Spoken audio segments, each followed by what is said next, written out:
Alrighty, guys, we're moving into game number 2 now. First game we did lose to the Gaia of Chemo. Now we're remaining gods. Freya, Zeus, Cronus, Ra, Set. I decide to pick Ghostlake here, so loser picks the next map. I go with Ghostlake. I'm looking at his gods going, what's he going to play? You know, I've seen Uranus on this map not have a whole lot of success. Shenong here makes some sense. Fushi makes some sense. Hades makes a little bit of sense, just a tiny bit, depending on the 2 gold mine spawn. You can roll the dice a little bit and have a good game with Hades. Isis, I haven't seen Isis on Ghostlake. There's some better maps for her for sure, like Marsh, Alfheim, Bamboo Grove. So I basically rule out the Isis on this map. I could get surprised, but I rule out the Isis, and I'm like, okay, so it's either going to be Hades, Fushi, Shenong, and there's a chance there's an Uranus here. But I've played Uranus on this map. We've seen how it goes. I go with Ra. I'm saying Ra's probably my best chance. I think I've got the Ra versus Hades matchup down. I think that Ra versus Fushi is fine. And I'm pretty sure Ra versus Shenong is pretty good. So we go, all right, let's try our Ra and just kind of hope that we don't have to go up against the Isis. It's probably the most difficult of the matchups here for Ra. And we jump into the game, schmack, and you can see we're up against Fushi. So, bam, let's get this one going. Basically here, my game plan is going to be, I want to stop second town center. I see it's 1 gold mine Ghostlake. This is absolutely huge. If it's a 2 gold mine Ghostlake, we have to start thinking about doing some different stuff. But 1 gold mine Ghostlake means our game plan is very simple. We are basically trying to force this matchup into a 1 town center affair. I don't want to play 2 town center here. I want to play 1 town center. If I go to town center, it probably can work too, to be completely honest. But on this specific map, given how the map's going to spawn, I don't really know. But there's a chance that there's not very many gold mines on the map. And I'm not sure exactly when I'm going to know that's going to happen. I send my priest immediately forward here. I'm looking for town centers. I'm looking for obelisks on this area. So as soon as I get the gold, I'm going to be slapping this down. It is a little bit risky me sending this priest where I did. In fact, I'm actually interested. He did spot it. So my priest is literally in under his base here. He could have pulled a villager here and shanked me. He really could have. So that was a bit of a mistake. I need to be a little bit more careful. Probably just sending the priest to a corner, like up here or over here, is probably a better shot, and staying out of line of sight of the tower. But anyways, we get our first obelisk up, and I am literally just looking for town centers here. I'm trying to see which town center is the one that's the best for him. Which town center do I want to make sure that he doesn't get? Which town center am I happy if he grabs? And all the other good stuff. So we check this out. We see some back caribou. It's a nice town center for him with the back caribou. So we want to be careful there. Have to also remember that he has access to what's this thing called? The Peach Blossom Spring. So this thing basically means that if he goes to town center, he's going to be able to get off a fast heroic and be able to produce a very large amount of units in the heroic age. Off of 2 town centers, with specifically the scary part is if he goes fire archer, horse archer. Sorry, fire archer, horse, cavalry, right? I get 2 obelisks up. I'm trying to just get as much here. I really like this obelisk over here because it's a little bit out of sight, out of mind. He's not going to check this position out until maybe a little bit later, I think. And it sees the town center beautifully here. I think I wouldn't have minded 1 more obelisk over here, but I was a little mindful that I got a small amount of time here to actually scout and to know what's happening before he gets to the classical age, and he can start harassing my priest and preventing me from getting vision down. Realistically, I just need to see the town centers. I know where they are. I don't actually need to have an obelisk there, but yeah, I need to see them. So he's I wonder if this sees this. His herdable comes back. Oh, I got lucky here. I got lucky. He missed my obelisk by a hair there. Okay, so now we're just going to get our houses up, trying to just protect this position, get a couple of priests out as well to make sure that any sort of early game pioneers can't get any damage done. A very simple way to counter the pioneers is to heal the villager that's getting harassed. The pioneers don't do a whole lot of damage, but obviously over time they will kill a villager. The priest can heal at 7.5 HP a second. So yeah, you can deal with that nicely. I get a nice 4-minute advance time. This is probably pretty standard, I would say. I know that a lot of Ra players are going for something slightly slower. They go for like a 4:15. But this is what I'm used to. This is what I go for. It allows us to get up barracks much quicker and prevent anything from really happening, any sort of problems from happening. I get the barracks up with 2 villagers here to ensure that I can spam out spearmen. I am going to be looking for another barracks after this one. Remember, it's also getting empowered by the Pharaoh. It's kind of a priest empowerment, so these spearmen are going to come out really, really quickly. And we've got full vision on this and on this. And you can see that I'm like, okay, we've got to get multiple obelisks up around this town center. Because if he kills one, and thinks he's safe, he's not going to be. So we need to make sure that that's as good. I think I missed that this relic is here. I grabbed Hands of the Pharaoh. Maybe I missed it. I'm running back. Maybe I'm not. I don't know. Okay, I didn't miss it. Okay, good. That's a good relic there. I totally forgot about what happened there. I don't even know if I actually picked it up or not. So all the spearmen coming out at the moment, and I'm noticing that he does charge in here. I'm trying to get onto him with my Pharaoh. And we will be able to snipe this Yatsu down. So we get the kill, but he scouts what's coming for him. So he sacks his Yatsu, but he sees what's happening, which is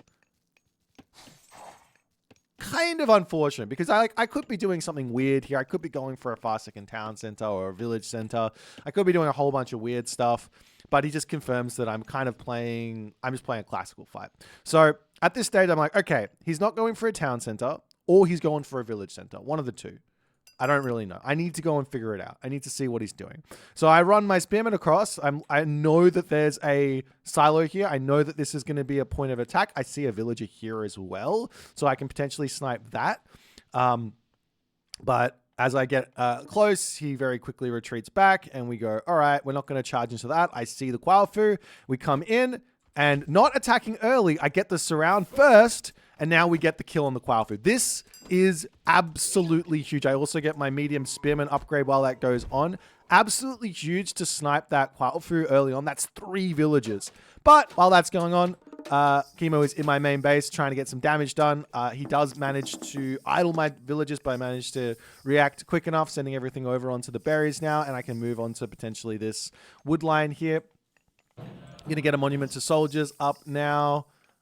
This is not placed well at all. I should have placed this one here so that I can hit the mining camp, this granary, and also over here. I'm putting the lumber camp down here as well in a kind of terrible spot because I need it to be connected to the monument, but it's fine, but still. Okay, so now he reveals his army, so I know that Chemo's going for a classical fight. He's got Javelineer, he's got Dao Swordsman. He doesn't have any fire archers.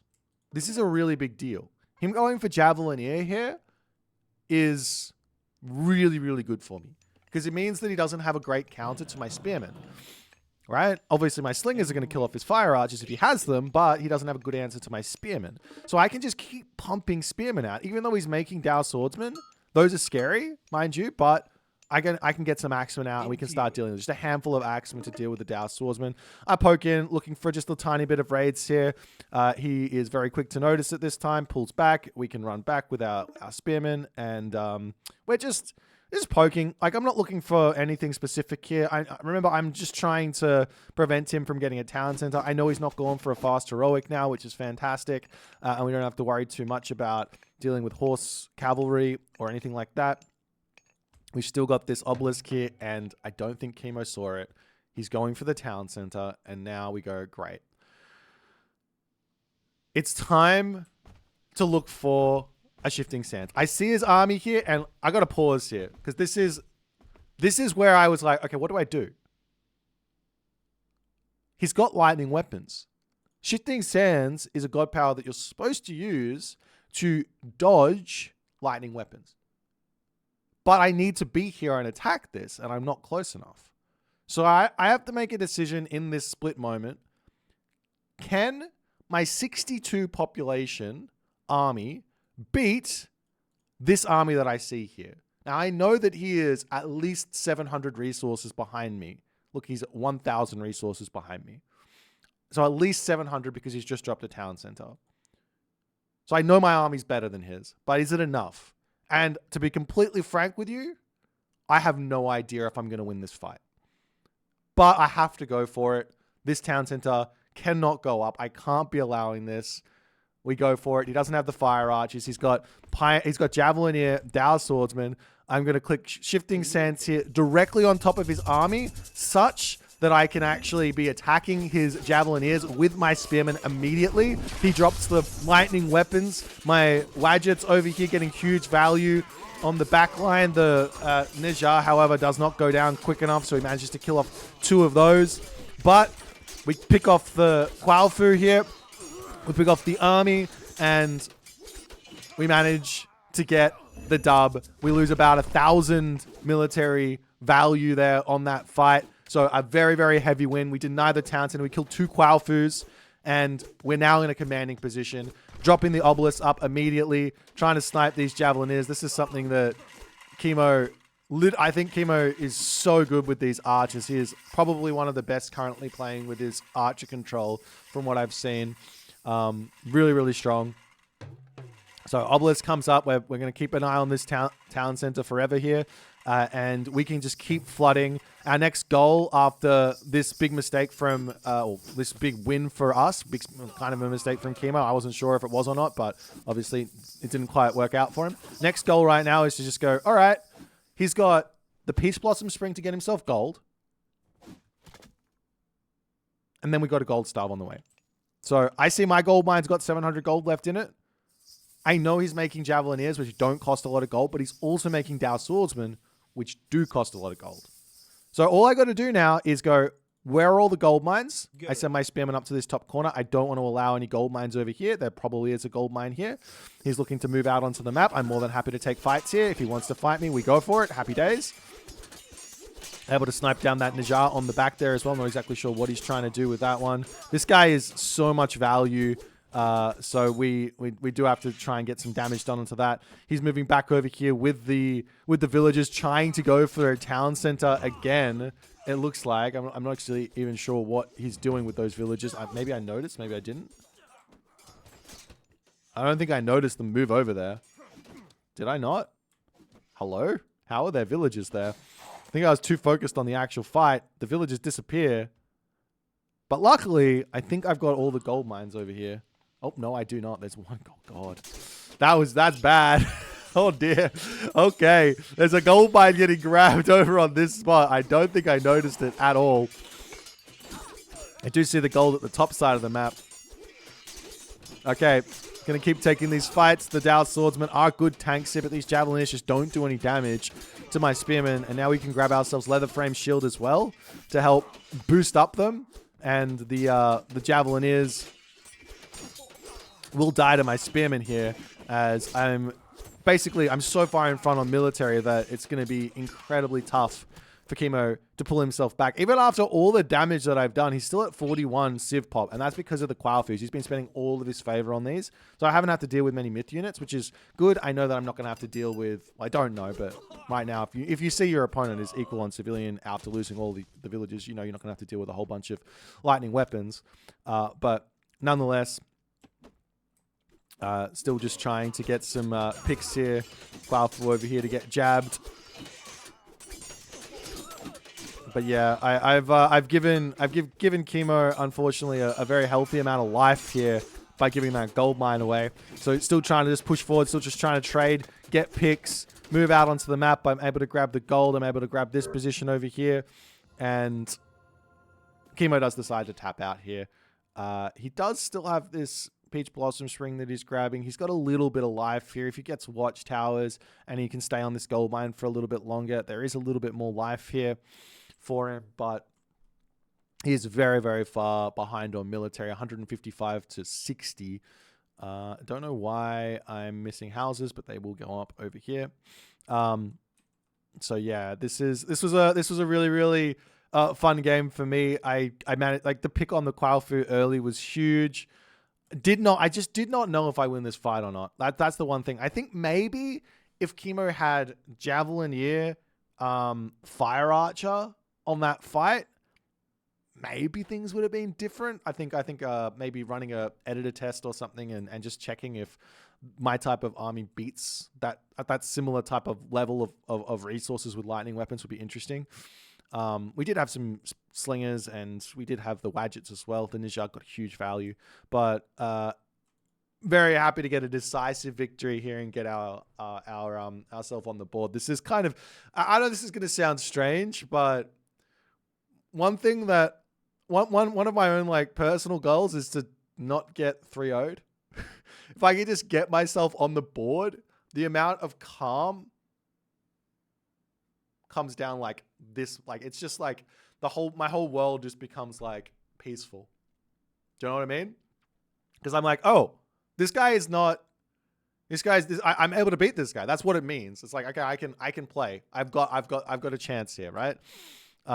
So yeah, getting this win was huge, and fantastic. If you guys have any sort of tips, comments, or anything about this one, definitely leave it in the comment section below. It's a short game, I know, but we'll get into the next game later today, I guess. So please enjoy, and we'll see you in the next one.